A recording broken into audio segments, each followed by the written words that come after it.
So I just want us to take a look at this. A really significant part of this chapter is that God's advancing his church, and it wasn't through the apostles, but he was actually using ordinary followers of Jesus who had been scattered about, and they just went about preaching the word. And that's my first point today.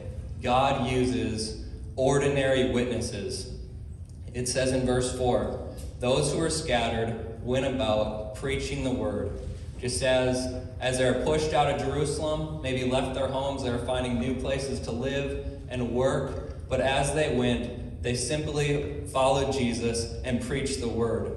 We see in verse 1 that it was everyone, or not everyone, but all the people were scattered except for the apostles. They had stayed behind in Jerusalem.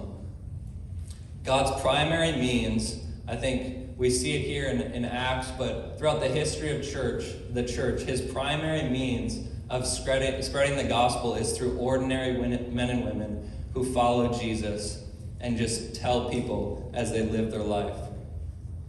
I believe God really wants to encourage us this morning, as most of us, we just think of ourselves as ordinary followers of Jesus, nothing special. None of us spent 3 years with Jesus while he was here on earth, but we've come to know him, and now God wants to use us and encourages us with this passage.